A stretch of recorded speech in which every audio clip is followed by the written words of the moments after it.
കഴിഞ്ഞ വർഷം October 24 Chris Venugopal എന്ന പത്തരമാറ്റ് സീരിയലിൽ മുത്തച്ഛനായി അഭിനയിക്കുന്ന താരം സീരിയൽ നടി ദിവ്യ ശ്രീധറിന്റെ കഴുത്തിൽ താലി ചാർത്തിയത്. ആരാധകരെയും താരങ്ങളെയും എല്ലാം ഒരുപോലെ ഞെട്ടിച്ച വിവാഹമായിരുന്നു അത്. ഇരുവരുടെയും രണ്ടാം വിവാഹവും കുടുംബാംഗങ്ങളുടെ പൂർണ്ണ ആശീർവാദത്തോടെയാണ് വിവാഹ ജീവിതത്തിലേക്ക് ഇരുവരും കടന്നത്. ഇപ്പോഴിതാ സന്തോഷകരമായ ജീവിതം നയിക്കുന്ന ഈ താരദമ്പതികളുടെ ആദ്യ കണ്ടുമുട്ടലിനെ കുറിച്ച് ക്രിസിന്റെ അനുജത്തി സൗമ്യ വെളിപ്പെടുത്തിയ ചില രഹസ്യങ്ങളാണ് ഇപ്പോൾ ആരാധക ശ്രദ്ധ നേടുന്നത്.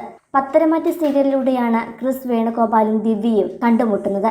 അന്ന് ദിവ്യ വന്നപ്പോൾ അവിടെ ക്രിസിന്റെ അനുജത്തി സന്ധ്യയും ഉണ്ടായിരുന്നു. ദിവ്യ സെറ്റിൽ ആദ്യമായതുകൊണ്ട് തന്നെ ദിവ്യയ്ക്ക് അതിൽ അസ്വാഭാവികതകളൊന്നും തന്നെ തോന്നിയതുമില്ല. കഴിഞ്ഞ വർഷം കൃത്യം ഏപ്രിൽ 18 ആയിരുന്നു ആ കൂടിക്കാഴ്ച. ഇന്നലെ കൃത്യം ഒരു വർഷം തികഞ്ഞതിന്റെ സന്തോഷത്തിൽ സൗമ്യ പങ്കുവച്ച വീഡിയോകളും ചിത്രങ്ങളുമാണ് ഇപ്പോൾ ഈ രഹസ്യം പുറത്തുവിട്ടിരിക്കുന്നത്.